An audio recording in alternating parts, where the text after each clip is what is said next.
Baby, oh baby, why did you leave me? I'm over here dying. No, it's funny.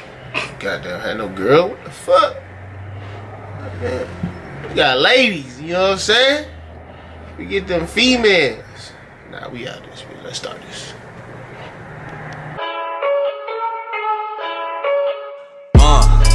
Yeah, I confess, Father, I confess, 'cause I've been living wrong. What's good, you guys? It's your boy TY in the building, and we back with another fucking video. We got another request. You feel me? From another, hopefully, subscriber, maybe not, I don't know. But he wanted me to do this video, and I'm actually interested in this video right now because it's the 5 most curious times boxers predicted the future.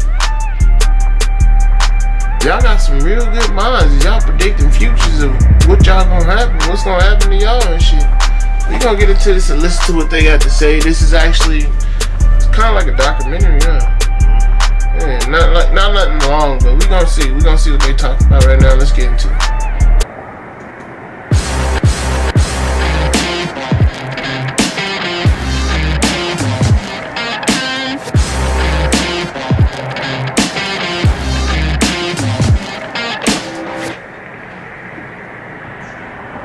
I'm sure many of you guys at home make your own predictions for upcoming fights. Perhaps a little side bet with a friend. It's something that can make the sport we love just that little bit more interesting. He's so far the better boxer of these two, it's scary. I don't see what skill just did in Quick. I think Quick needed to promote himself. But when people who are actively involved in the boxing world make predictions, it's something they have to be held to account for, whether they get it right or wrong. In the first 3 rounds, he does that all the time. He will not be able to catch up, although he'll finish stronger. But I give it to Pacquiao by 1 round. Well, that's interesting analysis right there. As you can imagine, there have been endless amounts of fight predictions made correctly. But today, we'll be focusing on the 5 that sprung to my mind when thinking about excellent fight analysis.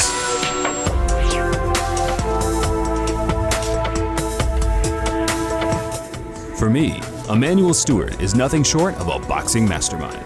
He understands a fighter on a deeper level compared to the vast majority of coaches. Ask anyone who has ever met him, and they'll tell you the same. The greatest trainer of my time, and really probably is no one that could rank higher than Emanuel Steward. He was up there with the best of them. Emanuel trained a staggering 41 world champions in his amazing 40-year career as a coach, including fighters like Thomas Hearns, Gerald McClellan, Lennox Lewis, and Vladimir Klitschko, who certainly wouldn't have had the careers they did if it wasn't for Emanuel's guidance. Don't give a whether you land or not, just let him go. Don't worry, you ain't gonna be fight, but you gotta let punches go. You can't wait until they get in your missing, bang, go right back. And don't take 30 seconds to start another punch. Emanuel, sadly, passed away on October 25th, 2012. But just 4 months before his battle with cancer came to an end, he made the most extraordinary prediction. Certain toughness inside of Tyson Fury. Don't ever miss me. Tyson everyone says he's always just that. But I know him personally. He's lived with me in my home, so there's certain toughness inside of him. That outside of the little boyishness that I see that's going to make him the dominant person if he stabilizes himself.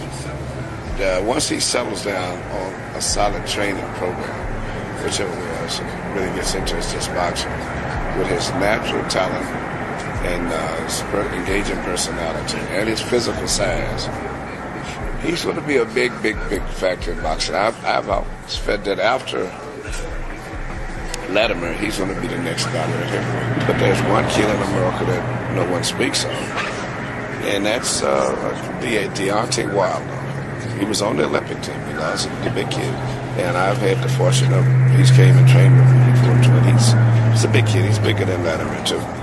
But He's a trainer. Good speed and power. And I think best talent. Yeah, I think so. Best talent is still going to be Tyson and Deontay Wilder. Yeah.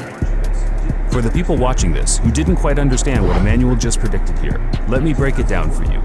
In 2012, Tyson Fury and Deontay Wilder were just heavyweight prospects. Fury was the British champion who held a good win over Derek Chisora, but had shown a lot of potential flaws in his game. He barely scraped past domestic rival John McDermott in their first contest and appeared to lack in any of the real quality needed to become the #1 heavyweight in the world. To be honest, at this point he was probably best known for punching himself in the face during a contest. You can hear him grunting with effort as he unloads. But from 2013 to 2015, he made vast improvements in his game and took the 10-year reigning champion Vladimir Klitschko to school, becoming the #1 heavyweight in the world. Either the heavyweight championship of the world just changed hands, or we're about to witness a horrible robbery.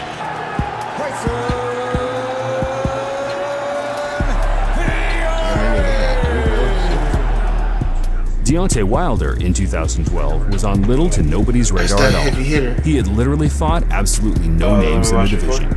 He knocked out 15 or 20 low-tier fighters and still looked to be nowhere near title level in terms of resume and skill set. Deontay Wilder, the next great... he's not the next great American heavyweight, I don't think so. And then, just a few months before Fury dethroned Klitschko in 2015, Wilder picked up the WBC title by taking Bermane Stiverne to school. Both Fury and Wilder have remained undefeated and are now recognized among the best heavyweights in the world, alongside Anthony Joshua, another fighter I'm sure Emmanuel would have loved to have seen in the pros. After all, he was always a fan of big punchers. The first time when Emmanuel saw me, he said, "You're a power puncher and I love knockout." I said, "Me too, I love knockout." So he said, the Crown Gym is knockout because knockout sell. How Emmanuel knew these two would become the dominant force in the division is beyond me, but I think it kind of speaks volumes for how much of an understanding he has to measure certain attributes in a fighter.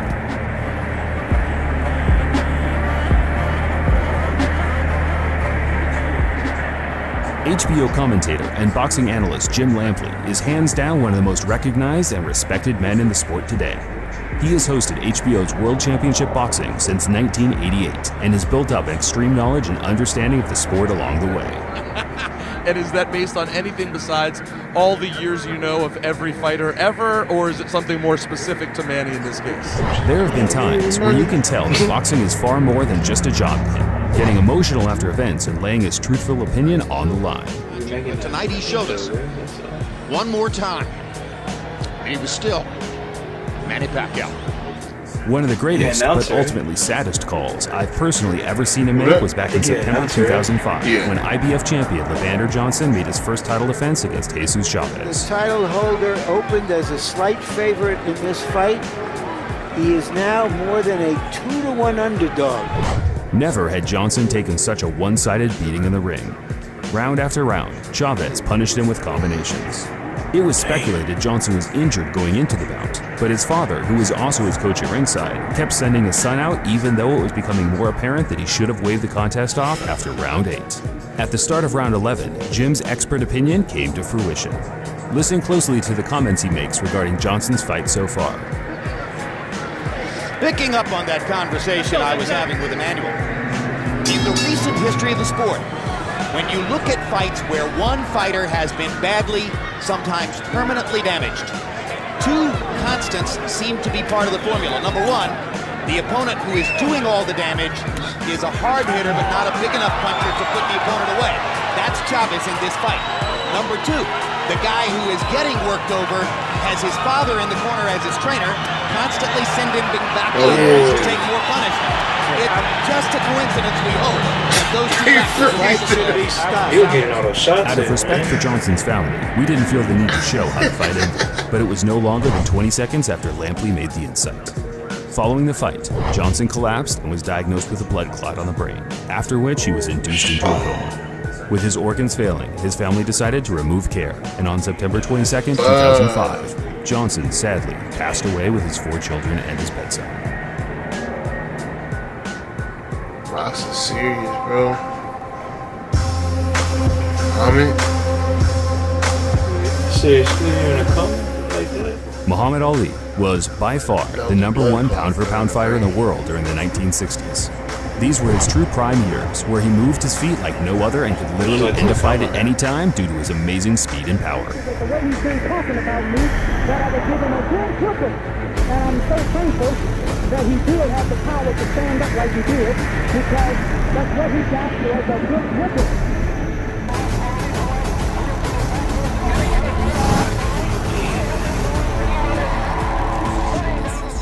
1961 to 1964 would go on to be known as the Nostradamus era for Muhammad Ali, as he correctly predicted both the outcome and round of 9 out of 10 fights in a row.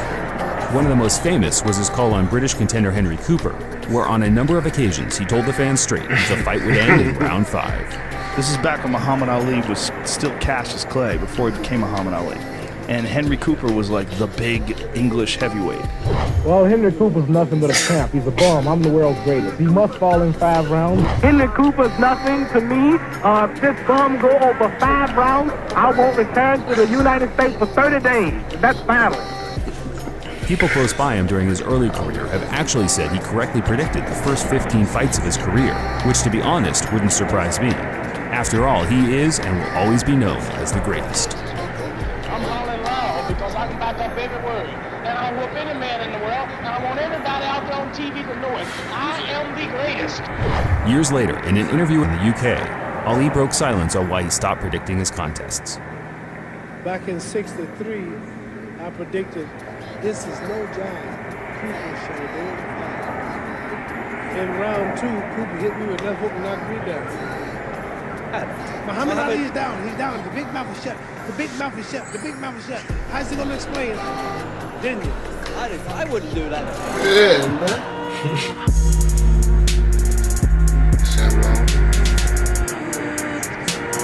Not really a prediction as such, but just an insight into how great this man was. Sam Langford was a fighter who was active from 1902 to 1926. He fought close to 300 times and moved up from featherweight to heavyweight, where he would take on the very best fighters in the world.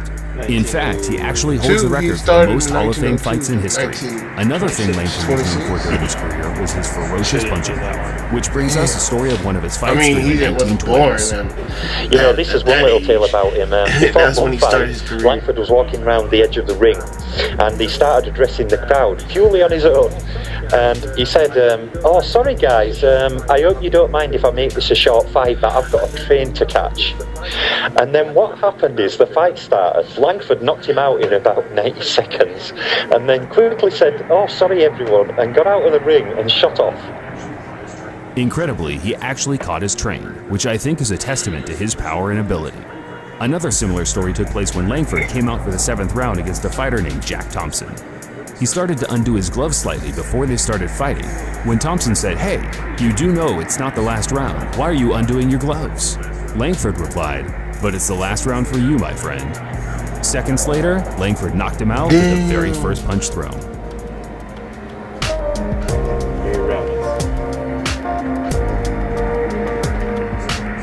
You may have heard about the recent passing of legendary fighter Jake LaMotta, known for his incredible fight series with Sugar Ray Robinson, where he would become the first man to defeat Robinson in 131 fights. Yes, you heard that right, 131 fights. In 1942, Robinson winning a unanimous decision.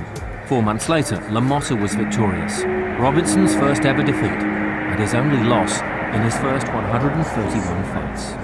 Robinson was so highly skilled for his time, it was completely outrageous. There are little to no fight films available of him in his true prime, but anyone who saw him at ringside will tell you there was simply no man close to his ability. Pound for pound, when they say Sugar Ray Robinson was the greatest fighter pound for pound, meaning that I imagine if he was a heavyweight fighting the same style, he'd be the greatest. I would have to admit, I would have to say yes. I have this fight film. Hey man, one of the great stories about you. That man was beautiful. Timing, speed, reflexes, rhythm, his body, everything was beautiful. Ray Robinson was the best fighter that ever stepped in the ring. In June 1947, after 4 non-title bouts, Robinson was scheduled to defend his title for the first time in a bout against Jimmy Doyle. Unbelievably, Robinson initially backed out of the fight because he had a dream that he was going to kill Doyle in the ring. He said he had never dreamt about boxing before, so this type of nightmare really convinced him to pull out of the contest. A short time later, a local priest and a minister convinced him to fight. Sadly, his dream proved true. On June 25, 1947, Robinson dominated Doyle and scored a decisive knockout in the 8th round. Doyle, knocked unconscious, died later that night. Robinson said that the impact of Doyle's death was truly devastating, and it made him question the sport. Yeah. After Doyle's death, criminal charges were threatened against Robinson in Cleveland, up to and including manslaughter, though none actually materialized. After learning of Doyle's intentions to use the bout's money to buy his mother a house, Robinson gave Doyle's mother the money from his next 4 bouts so she could purchase herself a home, fulfilling her son's intention.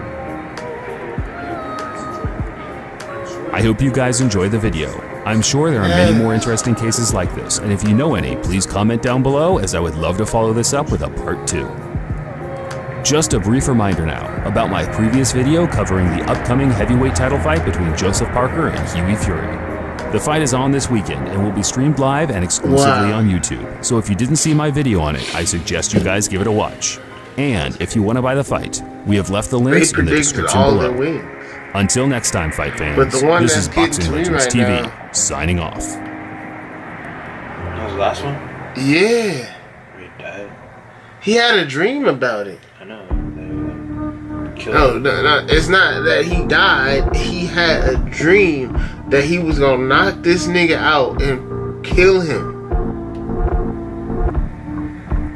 And then they said the priest and somebody else like go and tell him to do like. This dude was pretty much right the whole time. If he was following his first instinct was to not fight, why would you even fight? But I mean, hey, when you got the priest and everybody telling you to fight, that's why would the priest tell you to fight? Because they wanted to see the fight, but I'm pretty sure they wanted to see the fight because it wasn't true. Because the only reason he backed out of the fight is because he had the dream, so he didn't want to fight.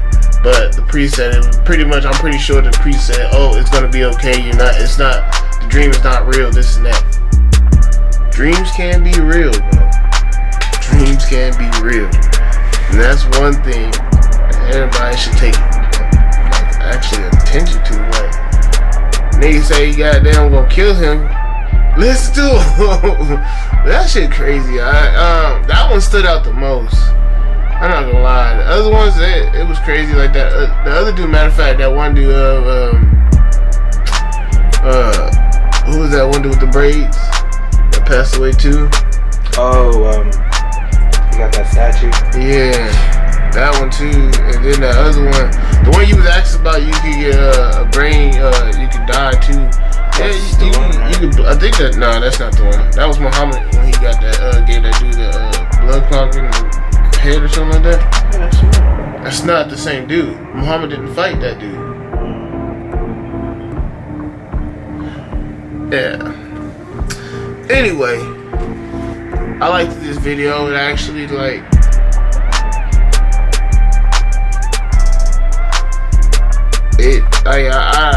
Yeah, I'm still stuck on that one dude. Like, dang. Anyway, shout out to you that gave me this video to watch. I actually did enjoy watching it. You know, this is some video I ain't really never even took a point to even watch until now. And actually, hey, I actually like this video. I appreciate you shooting me those videos. Send me another one if you want. You know, I'll still watch them because this shit is actually some good shit. You know, showing me predictions on niggas getting knocked out. But I'm sorry for the losses in this video. I mean, I know this is a long time ago, but hey, respect. But if you like this video, leave a like, subscribe, and leave a comment down there. All you haters going somewhere though. You know, we out. We doing this again, and we be back. Keep the change, you filthy animals.